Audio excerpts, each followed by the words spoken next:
Hi, thank you for joining us. My name is Alexander Meleagrou-Hitchens. I'm the co-director of the International Center of the Study of Radicalization, and this is our latest webinar and a real treat for us. It's a book talk on a just released book on right-wing terrorism in America, God, Guns, and Sedition, written by Professor Bruce Hoffman and Jacob Ware, both with the fellows at the Council on Foreign Relations and professors at Georgetown University. The book has had a fantastic reception so far. So it's doing so well, in fact, that I haven't even managed to get my copy yet because they keep selling out. So again, thanks for joining us online. For those of you who are watching online right now, we will also have a Q&A period after the authors discuss the book a little bit. If you look at the bottom of your Zoom window there, you'll see a Q&A option. If you press that, you can then enter questions that I will go through with the authors once they finish their quick overview of the book. And with that, I will pass it over. And thank you for your time, guys. Oh, thanks so much, Alex, for having us. We really appreciate it. And also, for me, it's especially meaningful, as we were briefly discussing before the session began.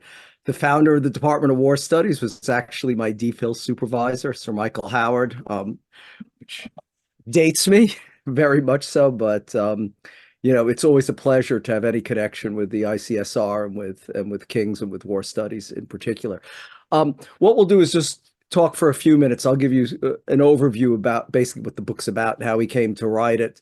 And then Jacob will focus on some of the key themes, and perhaps we could tease out a few of the policy recommendations. The policy recommendations chapter is actually one of the largest in the book, as one might expect from a Council on Foreign Relations product.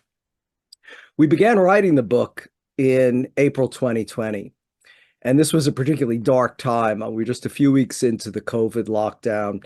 And both Jacob and I had noticed that literally within days of sort of the world shutting down and us retreating to our flats and our homes during the quarantine, the internet and social media just lit up with, firstly, anti-Semitic tropes and memes and themes and so on. Blaming the Jews for COVID, arguing or hypothesizing that this disease had been created by nefarious Jewish interests so that they could then profit off of the vaccine. We noticed how very rapidly that expanded now to include blaming Asians and Asian Americans for having spread COVID throughout the United States, and then even went beyond that against immigrants, for example, blaming them for it. And then it took an even darker turn when we started to see social media posts and even, sort of photographs that had been photoshopped and doctored, urging individuals who had been affected with the COVID virus to go to their local pharmacy or supermarket, because those were the only places that were open. And this was the tagline: cough on a minority, basically a form of bioterror. And in fact, the Department of Justice did prosecute someone in New Jersey on that charge. So that's what drew us to this book. And also, in my case, when I began my career as an analyst 43 years ago, my first account was violent far-right extremism, initially in Europe, but then within a couple of years of focusing on European neo-Nazi and neo-fascist movements, the same thing was unfolding in the United States. So basically, between the 1980s and the 1990s, I had devoted considerable attention to terrorism in the United States in general, but the threat from violent far-right extremists in particular, because even back then it was obvious that they had the motive and the capabilities and the intentions to, they were saying this often: we don't take terrorists at their word. We very rarely listen to what terrorists threatened. They were saying that they were going to stage a violent revolution in the United States. So that was what drew us to the book. There were lots of parallels in the 2020, as in the early 1980s. The United States had just completed a decades-long overseas military expeditions that hadn't been as successful as many had hoped, and government was being blamed, and trust in elected official was fairly low. The United States then was in a very severe economic crisis with 17 and 18% inflation, for example, and there were widespread, profound fears and uncertainty of what the COVID pandemic and lockdowns would do to our economy. And then, as now, immigration was a huge flashpoint. And this was actually the issue in the early 1980s that began to transition violent far-right extremism in the United States from the more traditional hate-mongering, racism, anti-Semitism, to an extent xenophobia, into something that was different, that was very salient anti-government extremism, even advocating the overthrow of the United States government. And the vernacular back then was ZOG, Z-O-G, that they called the U.S. government the Zionist occupation government. Like the title of our book, that was the decade when God played a significant role, in that many of these movements had a salient religious or theological dimension. The leaders of some of these white supremacist groups prefaced their names with titles like Reverend or Pastor. They attempted, as was happening with other religious traditions literally all over the world. I mean, this is something I write extensively about in Inside Terrorism. You had scripture being used by clerical authorities in many traditions to justify violence, not least in the United States, among these people who considered themselves the only true patriots. So it was a movement that had a much stronger religious component than arguably we see today, although that still continues. And things changed in 1988.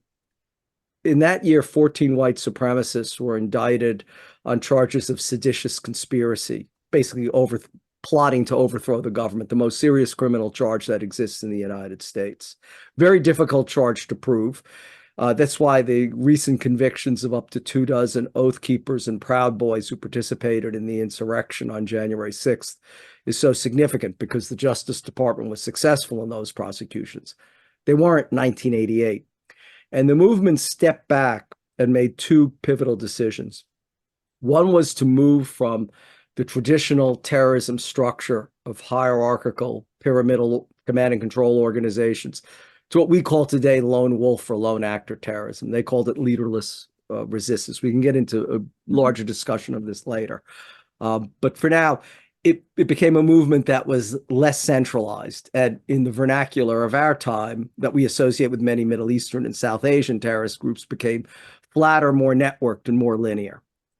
Second decision it made was, like any terrorist movement, and this is one of my favorite aphorisms from Inside Terrorism, is like all terrorist movements are like the archetypal sharks in the water that have to constantly move forward to survive, which means expanding to attract a broader constituency. And that's exactly what this movement did. And it began to appeal to people on the basis of Second Amendment freedom. So the Second Amendment of the United States Constitution guarantees the right of Americans to bear and possess firearms.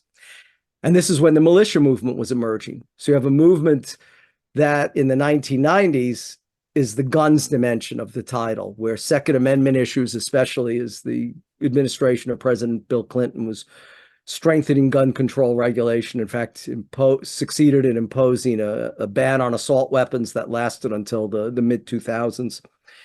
And it also climaxes really when all these strands come together in the form of Timothy McVeigh, the U.S. Army veteran, who enlists two Army buddies, one of whom sticks with him until the end. And these two individuals carry out, until September 11th, 2001, the most lethal terrorist attack in the history of the United States. So that was the 1995 bombing of a federal office building in Oklahoma City that killed 168 persons. FBI more or less cracks down on him. The revolution that McVeigh hoped that act would be the opening salvo of doesn't materialize. In my own personal trajectory, like every other terrorist analyst everywhere in the world after 9/11, our attention is wrenched to Salafi jihadism. And the last thing I ever thought was returning to this subject. But then, of course, 2008, another economic crisis, the most serious economic recession since the 1930s, Great Depression, knocks the U.S. off balance. An African-American becomes a presidential candidate and receives Secret Service protection sooner than any other candidate in history because of the volume of racist threats directed against him. Then he's subsequently elected president. this breathes new life into the movement and sets it on the path to sedition.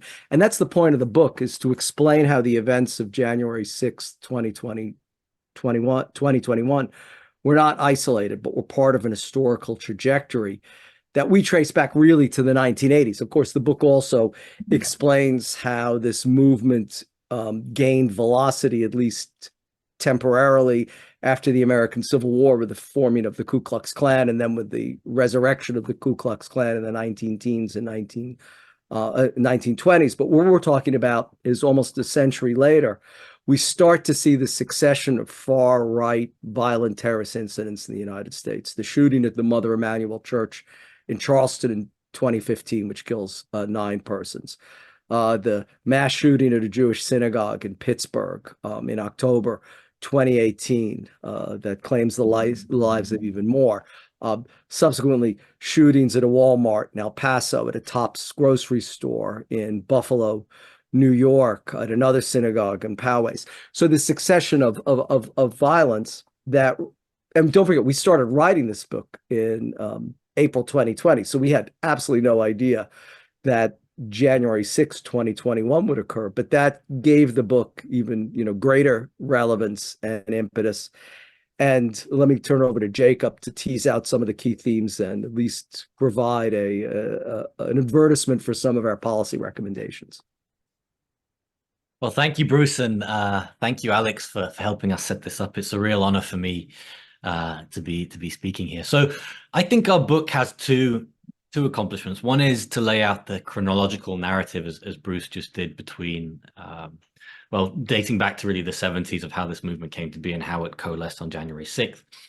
The other accomplishment is to weave through some of the themes that have defined this movement, and that we therefore try to respond to with our policy recommendations. So let me quickly pull out a few of the ones that I think are interesting and hopefully valuable as some of the scholars on the call can compare it with their own work. The first is, as Bruce already previewed, is communications. Violent far-right extremists, far-right terrorists have actually always been pioneers in cutting-edge communications technology dating back to the 1980s.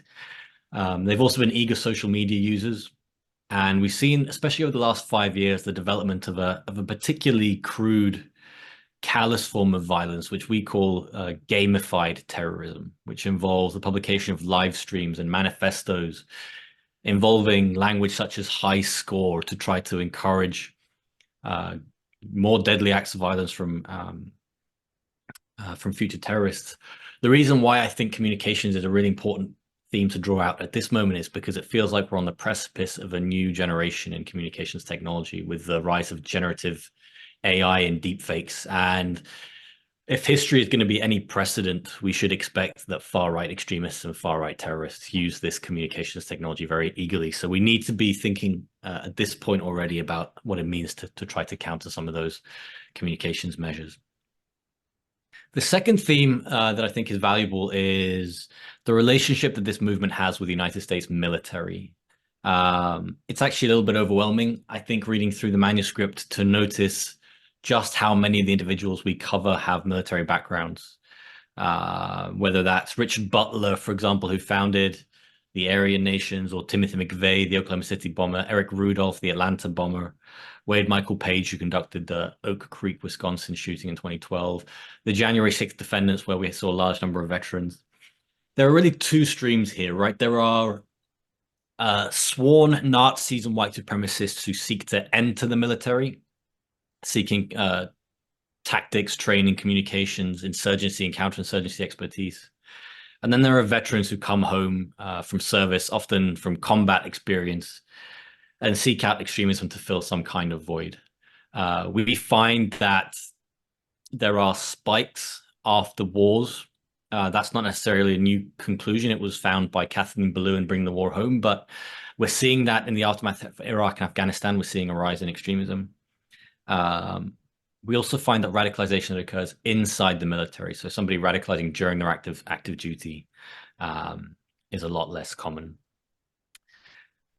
The third theme is tactics and targeting. Now, Bruce already outlined both the use of social media and also leaderless resistance, how individuals realized that they had to go underground after Fort Smith to conduct lone actor strikes because organizing as groups was too dangerous, too risky to infiltration. Those developments have had impacts in tactics and targeting, and we find a shift. We wrote a piece actually on this in War on the Rocks, which includes excerpts from our book. We've seen a shift in tactics from bombings that targeted primarily hard targets. So think of the Oklahoma City bombing, towards mass shootings, and the attacks that we see today, especially here in the US, and especially from white supremacists and neo-Nazis as opposed to anti-government extremists, tend to follow a template that involves a lone actor, radicalized online with little training, using firearms against sites where enemy communities congregate in softer locations, such as places of worship, but also supermarkets, as Bruce described in certain ethnic areas. The fourth theme, specific to the United States, but I think interesting, is how we lack the legal tools to really combat this movement. In our international counterterrorism arsenal here in the US, we have the formidable USC 2339B, which is the Material Support to a Foreign Terrorist Organization statute. That means that the State Department can designate a group as a foreign terrorist organization. And a lot of the foreign terrorist groups that you might imagine are on that list: ISIS, Al-Qaeda, Hezbollah, Hamas. And an individual can then be charged with giving material support to that group, whether that's money, propaganda, violence, yourself, right, trying to travel. That charge in the ISIS cases led to typically about 13 years sentence. For several reasons, some good, some bad, we don't have a domestic terrorism statute. So all the far-right terrorists that we could possibly mention as part of this talk, none of them has a domestic terrorism statute at the federal level. That leads to both optics issues, right? It leads to, the perceived, well, in this case, the real perception that terrorists of a different religion and usually a different race are treated by the legal system as terrorists, whereas white supremacists are not. But there's also a sentencing equity element. And I'll actually point to an incident that happened yesterday, reported this morning by our mutual friend, Seamus Hughes, of an individual who was planning an attack at the border, given everything that's happening in Texas right now. He had said that he was bringing explosives to the border, and he bragged about being a sniper and how he was going to be able to snipe at the border patrol and at migrants coming across the border. He was arrested because the FBI believed that there was a violent plot occurring, and the thing he was arrested for was selling an unregistered silencer to a federal agent. So again, somebody who they just did not have the legal tools to combat him without getting creative with the legal measures. The fifth theme is the personal histories of extremists, and this is one where it seems to play a big role in the more recent years. Very difficult, actually, writing this book to see how often personal vulnerabilities emerge. Those can include bullying, mental health issues, histories of violence in the home, a suicide of a parent, post-traumatic stress disorder. To give one example of what this looks like, there's a group here in the United States called the Atomwaffen Division, which was active around 2017 and 2018. When you look at that group's leadership, it was founded in 2017 by an individual called Brandon Russell, who had actually entered the National Guard for training. And the group was responsible for 5 killings at its heyday, perpetrated by 3 murderers.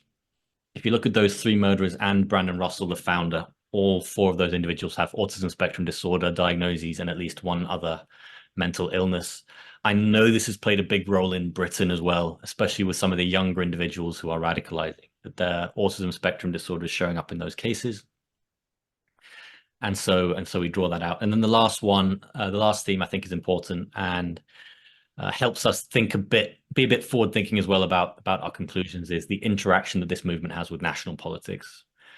If you look at the previous 3 new presidents in the US, President Obama, President Trump, and President Biden, they all individually led to huge spikes in the white supremacist and anti-government movement for various reasons, one of them being ideological ammunition, of course, one of them being seen as top cover, and then President Biden's election leading to a spike in election denialism and anti-government extremism leading to January 6th. That matters given that we're entering a particularly fraught election year here. And it's fair to assume, based on what we've seen over the course of history, that there's a good chance that we'll see violence this year related to the election. Just very briefly, then, Bruce and I, in our counterterrorism recommendation, divide our recommendations into three sections. We have short-term measures that we think can have an immediate impact. We have medium term, so things you would implement now that would impact over the next 5 to 10 years. And then long-term measures to try to build national unity. Those short-term measures include domestic terrorism laws. It includes Section 230 reform in the US to try to hold social media companies accountable. Gun control is one that we talk about where we have very differing views. And then that medium term is really about countering violent extremism program, and also something called digital and media literacy. So trying to train people or educate them on how to spot bad information, dis and misinformation online, and then trying to build national unity in the longer term, which of course is a big job that we've got on our hands to try to patch up the United States and how divided and polarized we are politically. Bruce and I are happy to talk about any of those recommendations, any of the themes, and any of the stories from the book as well. And we'll turn it over to you, Alex. Thank you. Thanks so much, both of you. Just a reminder to those on the call, if you have a question for the authors, there's a Q&A option at the bottom of your Zoom panel. Click that. You can type in your question, and I'll read it out while the audience gets some questions together. I've many myself. I guess starting back to the beginning of Professor Hoffman's comments on the role, and of course you start with the word God in the title. We've discussed, a big part of the analysis of jihadist terrorism is their use of religion, the role of Islam, and their interpretation of it in justifying their actions. We are. And of course, the wider discussion on this, if we look at the Rappaport formulation of the waves of terrorism, we're supposedly, I suppose, still in the religious wave, though I think, we can maybe debate the nature of that. But what from your research and looking at terrorism, right-wing terrorism today, where does Christianity fit in? Of course, if you look, you've got I think the front cover is January 6th image, isn't it, of the gallows there. Of course, there was a lot of Christian imagery that many people picked up on, so-called Christian nationalism. So just wonder how is Christianity being used today? We know in the past, as you mentioned, it was more scriptural, literal, use of actual scripture.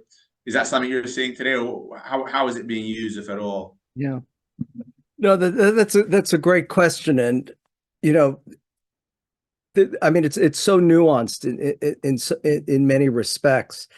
Is in the 1980s, I mean, you saw this real connectivity between religion and violence nowadays we associate, let's say, with groups like Al-Qaeda and ISIS, citing scripture, using clerical authorities to legitimize and justify the violence. I mean, that hasn't that in my view has changed in the United States. That's not to say that in parishes or in religious communities in certain parts of the country, you have a strident assertion of patriotism or nationalism. And of course, patriotism is almost like terrorism too, is a highly malleable word and a definition on which many people disagree. But you see those trends. And certainly you see in the movement itself, in their ideology. Now, don't forget, this is a very big tent movement. As I said earlier, it embraces white supremacists, racists, anti-Semites, xenophobes, people militantly, violently opposed to LGBTQ legislation and communities, opponents of legalized abortion, gun control advocates, people who don't believe in any government above the county level, people who don't believe in paying taxes. So it's deliberately a much bigger movement than it was, which is always what it aspired to. But from my observation, in the 1980s, there was a direct connection. There's less of a direct connection now. But we are talking about a movement, as disparate and big as it is, that often in its rhetoric, not universally, because it's not monolithic, but you do hear these sort of calls for return to a more halcyon, homogeneous era of United States history, where the country supposedly was populated only by white Anglo-Saxon Protestants. So that is part of the mythology, and it animates, I think, and motivates a certain demographic. But, and it sometimes bleeds into things where Christian identity, but even Catholic identity, is used in a very conservative way.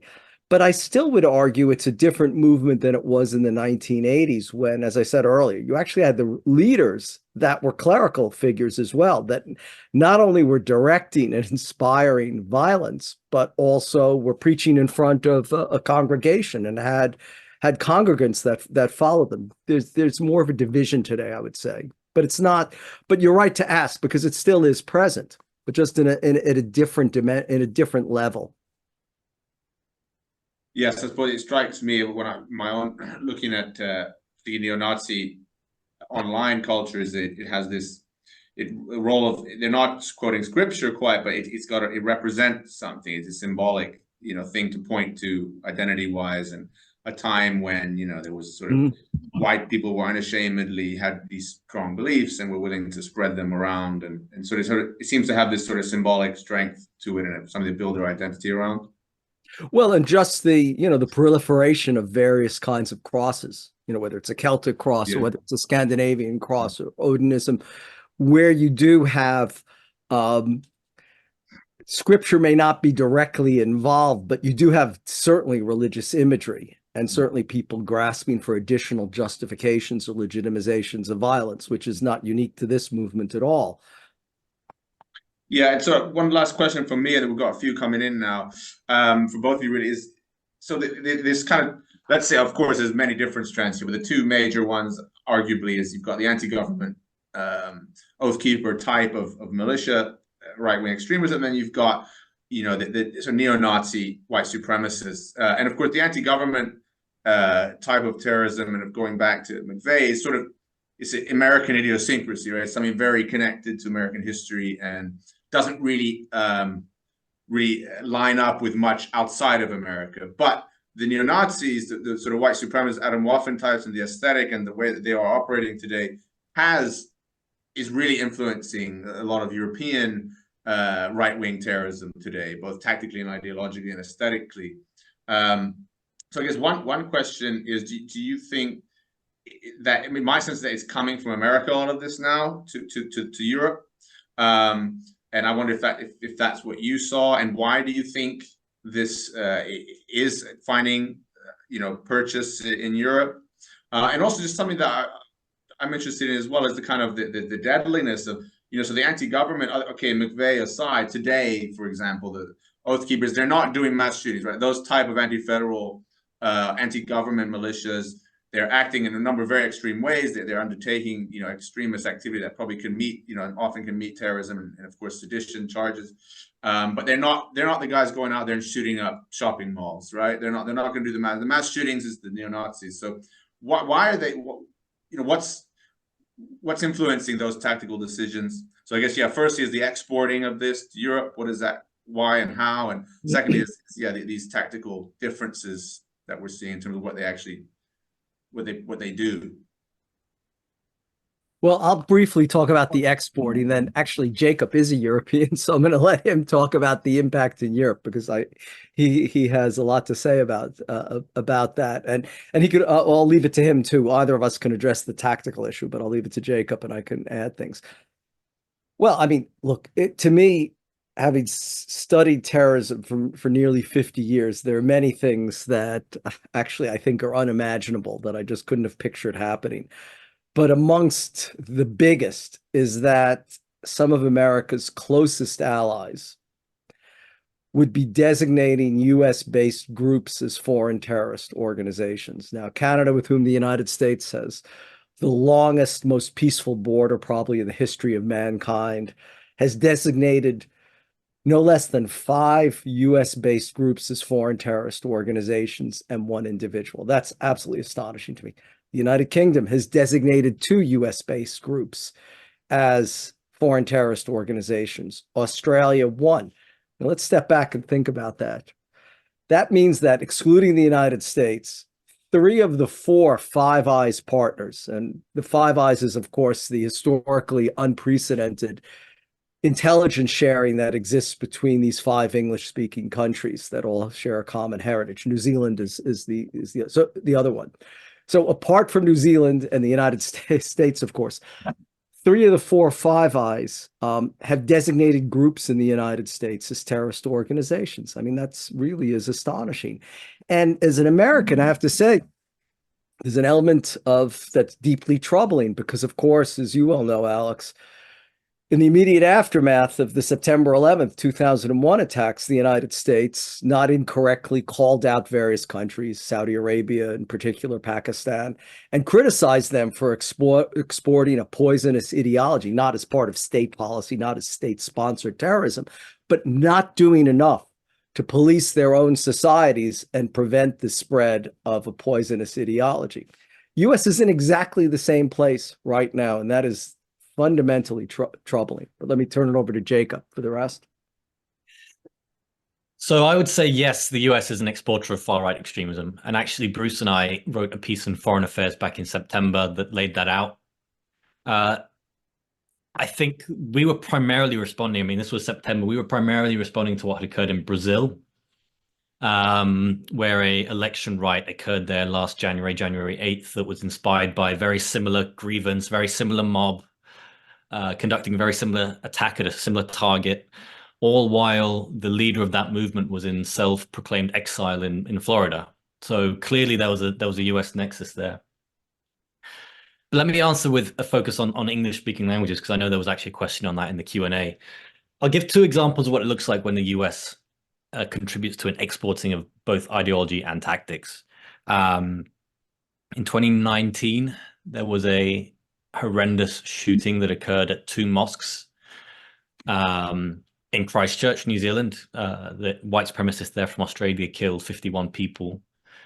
And he wrote in his manifesto that he could have chosen to use explosives, but he wanted to use firearms because he wanted it to destabilize the United States into polarized camps based on people's adherence to the Second Amendment.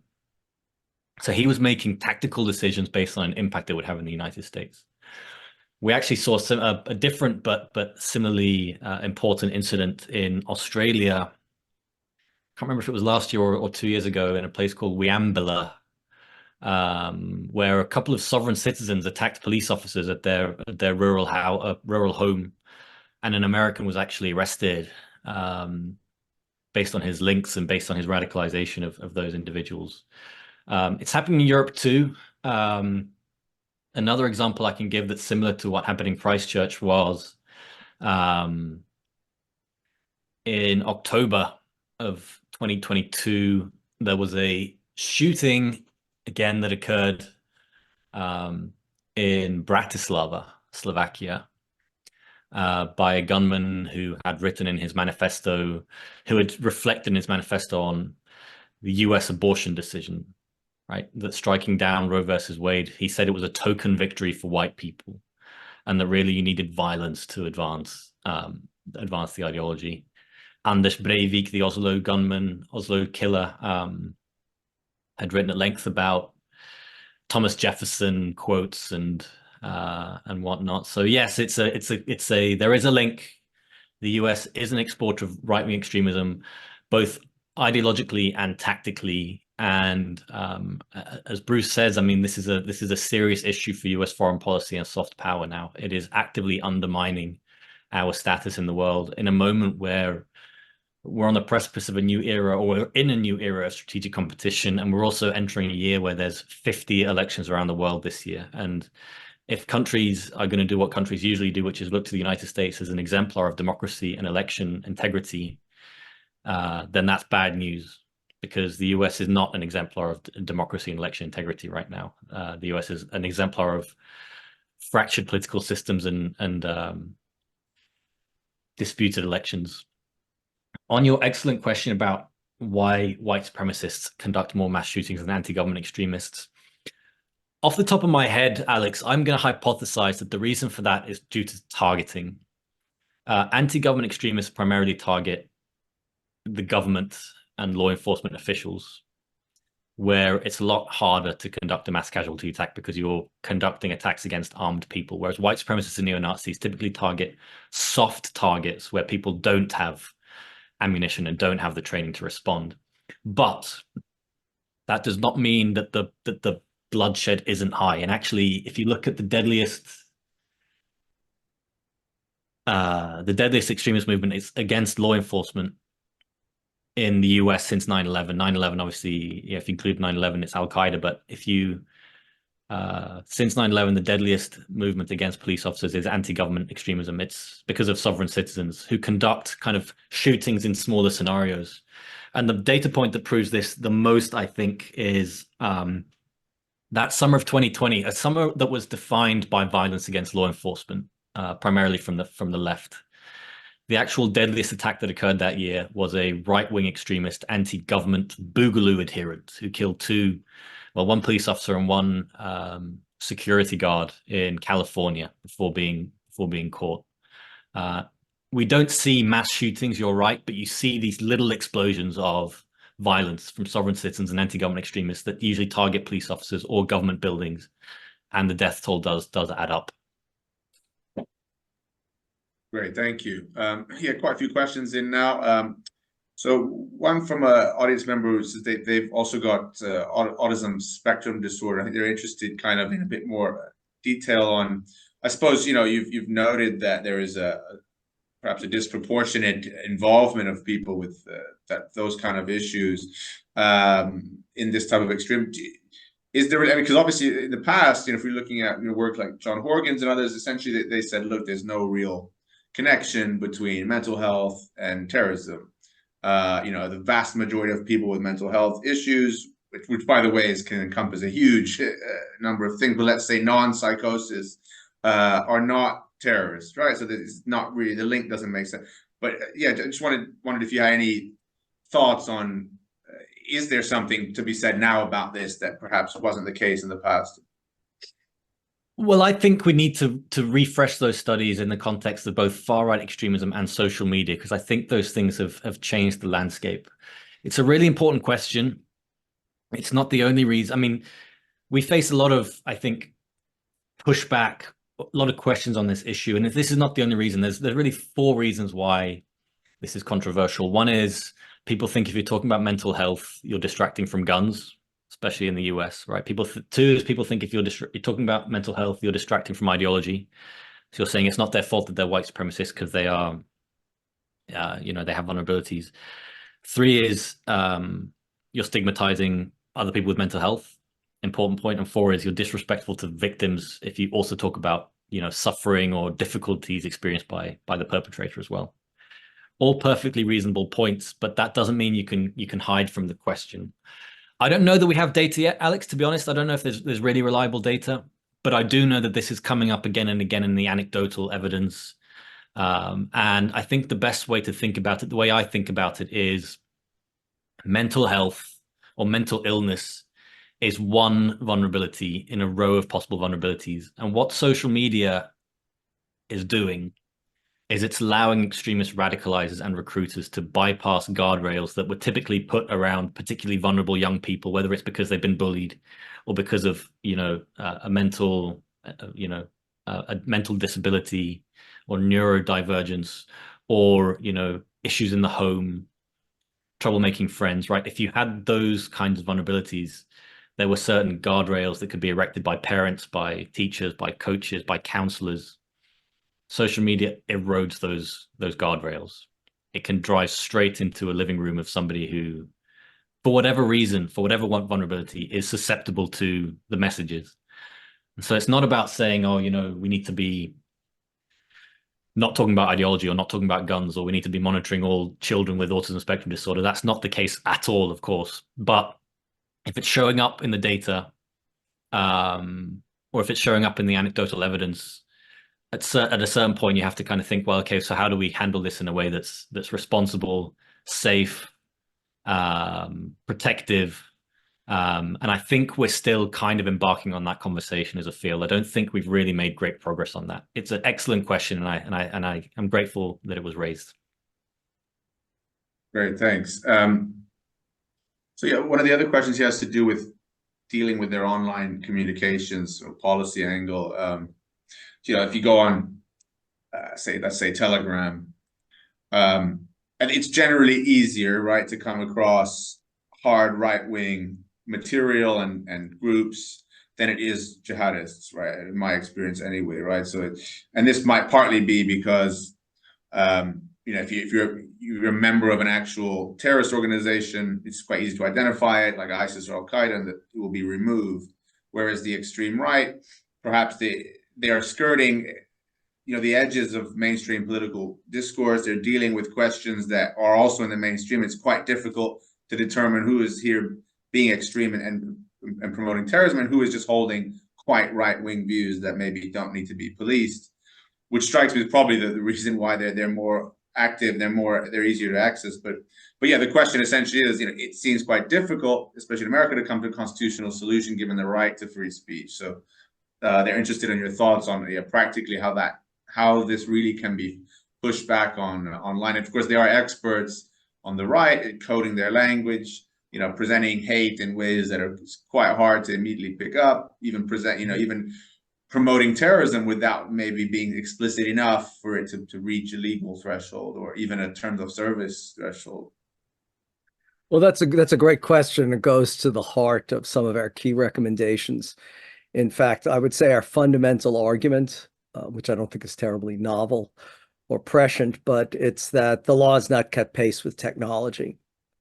And the way the internet and social media have evolved has raised very troubling issues that in the United States we're way behind Europe and the EU, but also the United Kingdom. And one of the things we cite in our recommendations chapter as a potential model for the United States is the 2019 online harms white paper that the UK Home Office, together with the Ministry of Culture, Sport and Digital Media, issued, and eventually was meant to become law. But a combination of Brexit, changes in government, the COVID lockdown have just perpetually delayed it.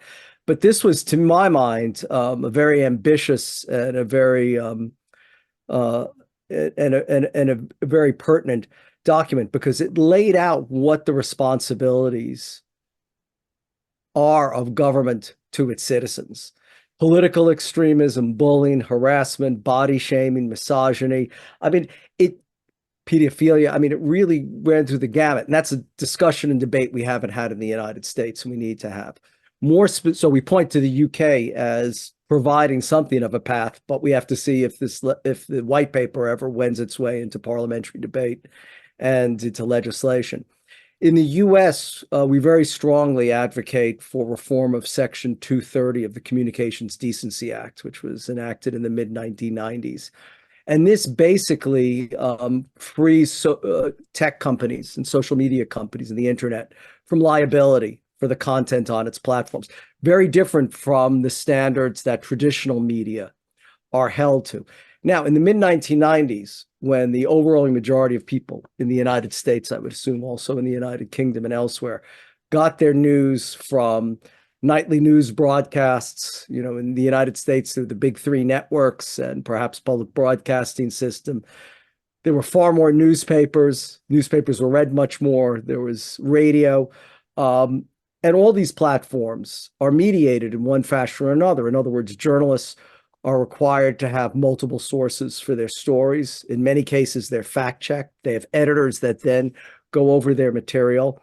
So perhaps back then, it all made sense, and especially when the United States was trying to encourage the growth of these tech companies that have now become tech giants. But let's fast forward to 2024, when the Reuters Institute at Oxford University recently came out with a study that 2/3 of millennials prefer to get their news from Facebook. 2/3 of Generation Z prefers to get their news from YouTube. And about a third of people between 18 to 40 infinitely prefer social influencers as sources of their news than traditional media. And you can see why then accuracy, factuality, I mean, all this has gone by the wayside. So we strongly advocate that the tech companies have to be held responsible for the content on their sites. And then there's another aspect that goes hand in glove with this. I mean, both Jacob and I advocate for domestic terrorism legislation in the United States, which of course already exists in the United Kingdom, and the Terror 2000 and Terror 2006 Acts deal very effectively, I would argue, or more effectively, certainly in the United States, with domestic terrorism for exactly the reasons that you were just citing, is that First Amendment protections mean that there has to be a genuine, legitimate fear of the imminent commission of an act of violence for it to cross the threshold from free speech. And this is another way that the law has not kept up with technology. But we don't believe that domestic terrorist groups in the United States should be designated. And the 1997 Anti-Terrorism and Effective Death Penalty Act did create the designation system in the U.S., which gives the Secretary of State, with congressional approval, the ability to designate terrorist groups. We tried in our policy prescriptions to be as practical as possible, and in a very divided and polarized Congress, it's unlikely any of these can go forward, but we tried to pitch them in such a way that common ground could be found. And we realized that the designation issue is just too controversial, that each side would line up and have their own favorite groups to designate, not the others. But we do feel very strongly that there needs to be greater equity in sentencing. And this is part of the problem, which you alluded to. Jacob and I argue that in the United States, and you can see this statistically, I mean, work that you yourself have been involved in at the program on extremism at George Washington University, their survey of people convicted of providing material support to ISIS in the United States, on average, they've gotten a 13.5-year sentence. The sentence is handed down to people of a different skin color, of a different religion and culture. In other words, who are white and advocating white supremacist ideas, is often a fraction of that. Now, in the United States, there are hate crime statutes also dating to the late 1990s, where people could argue that things like harassment, assault, vandalism, arson, certainly murder, bombing, kidnapping, are covered under criminal statutes. Why do you need a hate crimes law? Well, that's to express society's opprobrium at these particular acts that are just unacceptable in a democracy, and therefore empowers a judge to sentence individuals to sentences often 3 times longer. And what we're saying is we need to bring that same equity into the terrorism realm as well.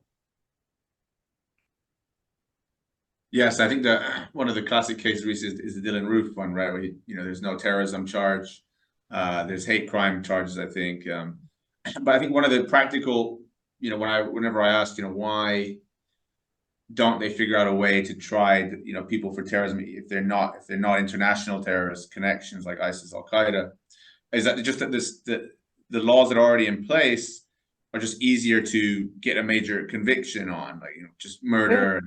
That especially I think they wanted capital punishment for Dylan Roof. That was there's already the legislation is strong enough, and they don't need to complicate matters by adding terrorism into it. But obviously there is this political sort of controversy and debate around it, which is, as you mentioned, that non-white political violent extremists are subject to terrorism labels and charges, whereas white domestic extremists are not. Of course, a white American convert to ISIS is going to get terror, and has many have, and I think that's probably worth keeping in mind. Sure. But yeah, so I think I always think of the Dylan Roof case. It seems like so obviously terrorism. Can't they just have a terrorism statute for this? Like, what is so difficult about doing that? I think you touched on it, but I don't know if you want to just have you figured out why what beyond maybe this issue of just going to open up this can of worms on who's a terrorist? Is that kind of what is practical thing stopping it? Well, let's step back and just say in our field nowadays, even the definition of terrorism has always been controversial. It's even more controversial today than it's ever been. So this is always an issue. In our view, though, look, the problem is without terrorism legislation, we also lack the federal focus on these crimes. We have to rely on non-governmental organizations like the Anti-Defamation League or the Southern Poverty Law Center to come up with statistics for what we would call domestic terrorism. I mean, the federal government does not actually track these things, so it would compel them to track them. Secondly, I think it would take the air out of arguments that people in prison on federal charges are not hostages. I mean, there's a lot of denial now in terms of January 6th. I've written about this. I happen to think that the events of January 6th conform to the U.S. criminal code of what terrorism is, at least what foreign terrorism is, which is violence or the threat of violence to coerce or intimidate government or a population. What else was January 6th? So I think if we did have that legislation, we would be calling crimes what they are. It would have more of a deterrent value, because the one thing we can all agree on is that terrorism is a negative connotation, is a pejorative word, right? So this would be important.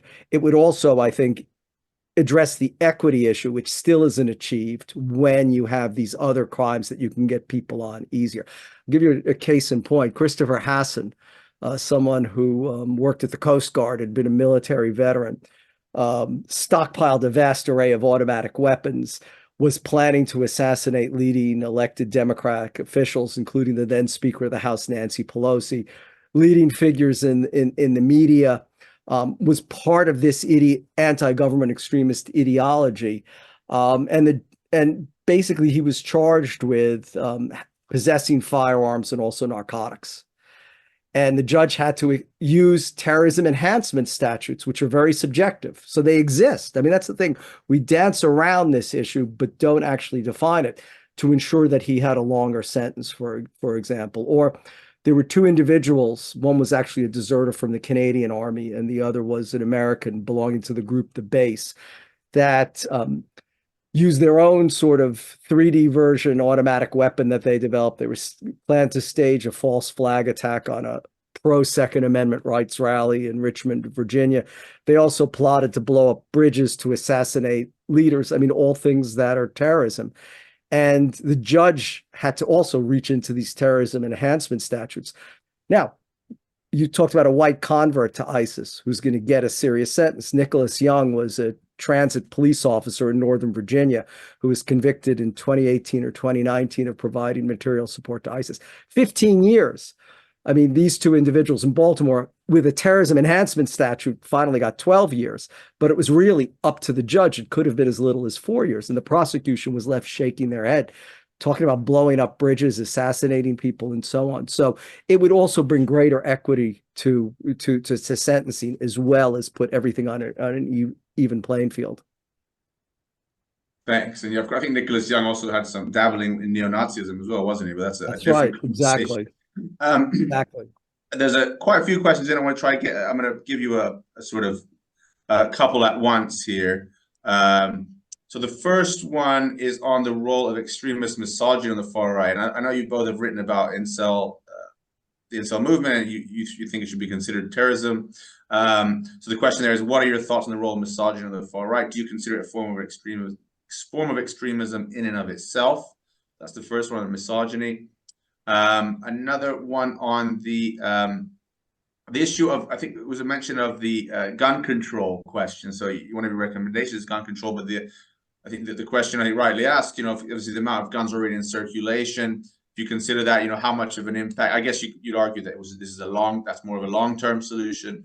But I think that's the general question is, will it have an actual impact given the amount of guns in circulation?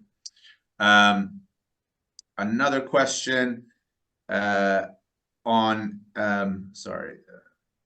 do you foresee, and this is actually sort of connected to what I just mentioned, do you foresee a coordination between Islamic terrorist organizations and neo-Nazi groups in the future? As an example, we saw the disinformation about bin Laden's letter that was posted online on the anniversary of 9/11 and the interaction it gathered on social media. So I suppose is this kind of, we've seen some overlap online between neo-Nazis and jihadis. Do you have any thoughts on that? And yeah, we'll go with those three, and maybe we'll have time for one more once you've dealt with those. Jacob, do you want to run with the misogyny? Sure, I'll take misogyny, and you can take guns and Islamism, Bruce. How about that? Okay. So misogyny, yeah, but first of all, let me say, yes, misogyny is its own movement. It's its own ideology.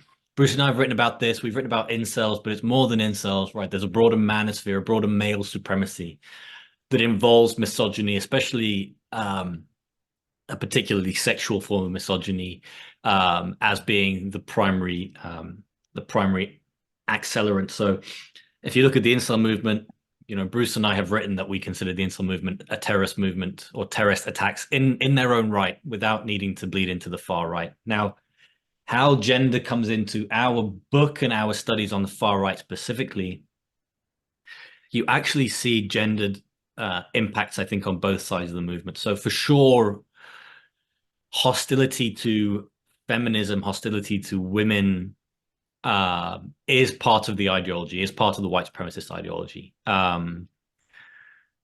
Doesn't always reveal itself in particularly nuanced ways, but even when it's less kind of overt, it's there. So one example of this is, I think if I remember correctly, the first 9 words of Brenton Tarrant, the Christchurch shooters manifesto, were, it's the birth rates, it's the birth rates, it's the birth rates. So this is a concept that the white race is losing a demographic war in which immigrant communities have higher birth rates than white communities. Now, that's an anti-immigrant view, but it also has a heavy dose of misogyny, because what you're basically saying is you're blaming white women for not being able to rear enough children. You're saying white women should not be working, abortions should be criminalized, sometimes rape should be enforced in order to make sure that those white birth rates can get higher. So that's just one way in which misogyny is a very clear part of the white supremacist ideology itself. Now, one thing that's interesting that's happening is we are seeing women play a larger role in the movement itself. The area we particularly saw this was QAnon. The young lady who was killed on January 6th, who was shot by a police officer as she was breaking into the speaker's lobby, was a QAnon supporter, a military veteran. It's not necessarily clear to me why. I mean, Mia Bloom has written a book called Pastels and Pedophiles about why women played a larger role in QAnon, but there is a link there. And so it's just interesting to see how gender plays a larger role, how misogyny plays a bigger role in various different factions of this movement. But yes, misogyny and male supremacy are their own ideology as well, and yes, we do see terrorist attacks inspired by specifically misogynistic violence, as was seen in Plymouth in the UK in, I believe, 2021. Great question, thank you. Well, in terms of gun control, I mean, you hit the person posing the question really hit the nail on the head. Is what do you do when the genie is not only out of the bottle, but so pervasive? In 2020 alone, a record 17 million firearms were purchased in the United States. In fact, Yemen and the Houthis are in the news a lot now. It's fascinating. There's per 100 population in Yemen, there's 53 firearms. Per 100 population in the United States, there's more than double that amount. And I think we all could agree that nowadays Yemen is a fairly violent place, as one could argue the United States easily could become. So as I said earlier, in fashioning our policy recommendations, we tried to be as practical and realistic as possible. And what we emphasize is firstly the enforcement of existing legislation, because too often we learn that people acquire firearms who should not have been allowed to get them in the first place, whether it's parents buying it for underage individuals, or whether it's people with red flags because of histories of domestic violence, or with documented mental health issues still acquiring these weapons. So first and foremost, enforce the existing laws. Secondly, there are certain types of ammunition, for instance, that have no place in hunting or in target practice, that can pierce ceramic vests. I mean, the purpose there is clear. I mean, they should be outlawed. And hopefully from that basis, we can also then take a look at certain categories of firearms for which there's really no other purpose but arguably for mass murder, or at least they're particularly adept at mass murder as a society. ask the question, which we've consistently avoided: is there a reason that people can acquire these types of weapons still? So we tried to be very practical. Then on the last point of the synergy between neo-Nazism and Islamism, or white supremacism and Islamism, well, I mean, certainly there's some of these commonalities. I mean, as I described earlier, this hearkening for a halcyon, racial or religiously homogeneous past, for the return to very genderized styles in society, and so on. Nicholas Young, as you pointed out, Alex, is a case in point. He venerated Osama bin Laden and Abu Bakr al-Baghdadi, but also Adolf Hitler. And there's, photographs of him, cosplaying, showing him dressed in an Afrika Korps SS uniform, but also in a kufiya and jalabia. I would say, and even after 9/11, when I was still actively monitoring the far right extremism on the internet, even in those very primitive days, you found this admiration of, and even desire to emulate, the success of al-Qaeda on 9/11, and this idea of waging a quote unquote Christian jihad. It's never gone anywhere. I would say, though, in the current environment, certainly the common embrace of anti-Semitism could be a powerful draw. I don't see this, though, as organizations or movements formally cooperating or coordinated with one another. Rather, I see it as a manifestation of what the FBI calls salad bar ideologies, or others, or scholars have called fringe fluidity or ideology hopping. What we are seeing increasingly often is violent extremists adapting a variety of causes as their motivation, or as they claim to legitimize violence. Sometimes it's actually ecological causes. Sometimes it is this mixture, like with Nicholas Young.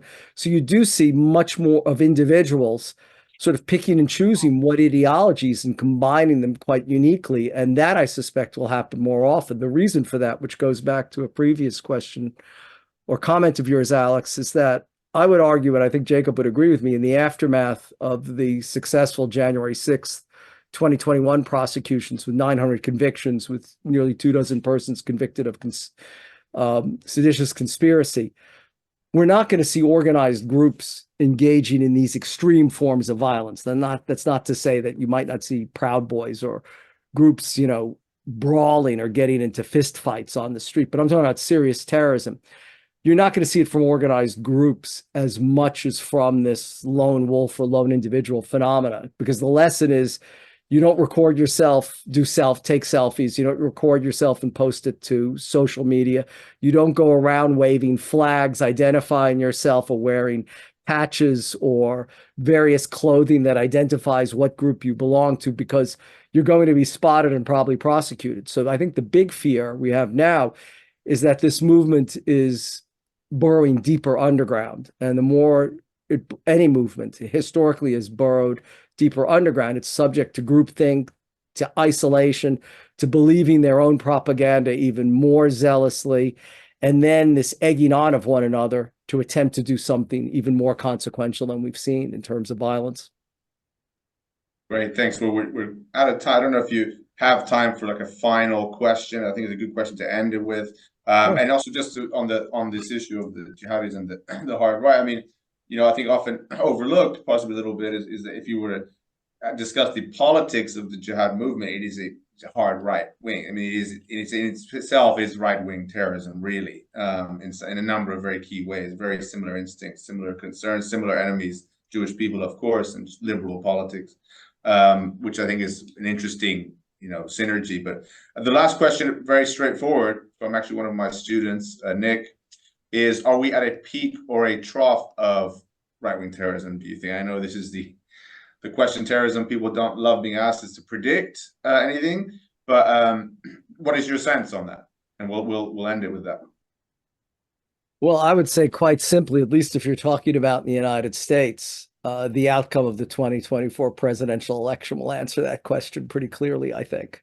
Because what's disturbing about the movement and even politics in the United States is it's become highly personalized and very individualistic.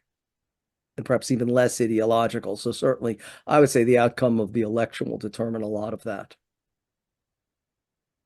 Yeah, Alex, Nick, I would just say I hope we've peaked, but I don't think that is supported by the evidence and the data. I don't think the situation is particularly good heading into or in 2024 and beyond. Yeah, I think also usually all you can do is look at the conditions, right? So what are the conditions that brought it about? Are those conditions going away? Are they becoming exacerbated? I mean, they're not going away, are they? So, okay, well, thanks again so much, Professor Bruce Hoffman, Jacob Ware, fellows at the CFR, authors of God, Guns, and Sedition, available everywhere as long as it's not sold out. Thanks again to our audience as well for joining all the great questions. This has been recorded as well. It will be on YouTube if you want to review some of the discussion. And thanks again. Thanks, everyone. Thank you Thanks so very much much for having us.